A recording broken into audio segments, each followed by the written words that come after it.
It was a large, handsome, stone building, standing well on rising ground, and backed by a ridge of high woody hills, and in front a stream of some natural importance was swelled into greater, but without any artificial appearance. Its banks were neither formal nor falsely adorned. Elizabeth was delighted. She had never seen a place where nature had done more, or where natural beauty had been so little counteracted by an awkward taste. They were all of them warm in their admiration. Pride and Prejudice, Chapter 43. Prologue. April 1808. I cannot decide whether it is better to hide my sister from Darcy or push her towards him. The young man sighed, and lifted his hand to signal the serving-girl to bring another pitcher of ale to the table. His companion guffawed. I did hear he was in town, Bertie. It should make for an interesting season if we are all to stand watch over our sisters and cousins. Bertie winced.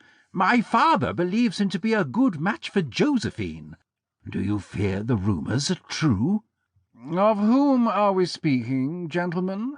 Fitzwilliam Darcy? His mourning period is finally at an end. The pair glanced over at the next table. A pleasant-looking man, sitting alone with a pint of ale, stared at them with raised eyebrows. Harry nodded.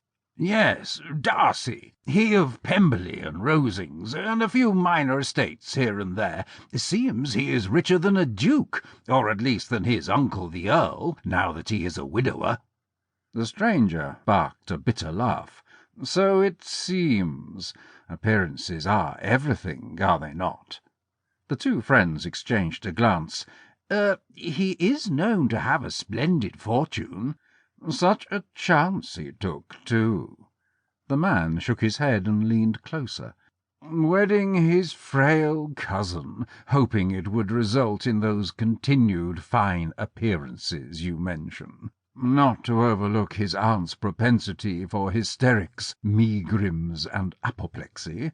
Only a desperate man would have tolerated the pair of them.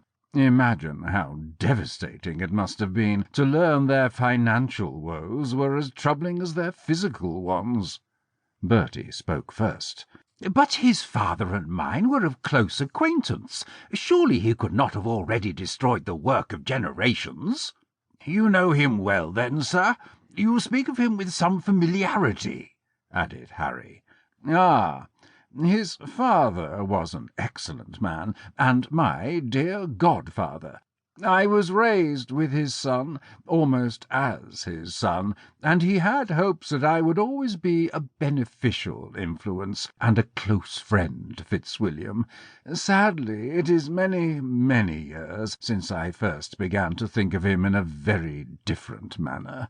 The vicious propensities, the want of principle, which he was careful to guard from the knowledge of his father, could not escape the observation of a young man of nearly the same age, and who had opportunities of seeing him in unguarded moments. His poor luck at cards was legendary at Cambridge.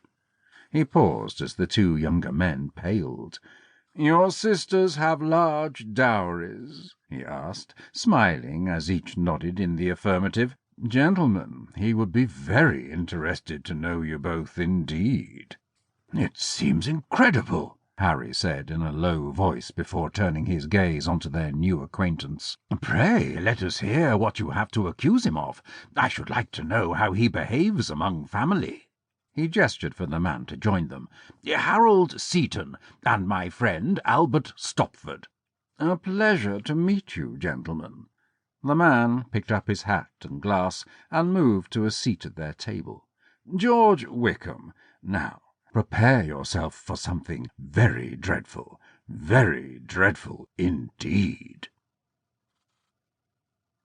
To keep listening to this audiobook, I've left you a link in the description so you can do it, at no cost thanks to Audible's 30-day free trial.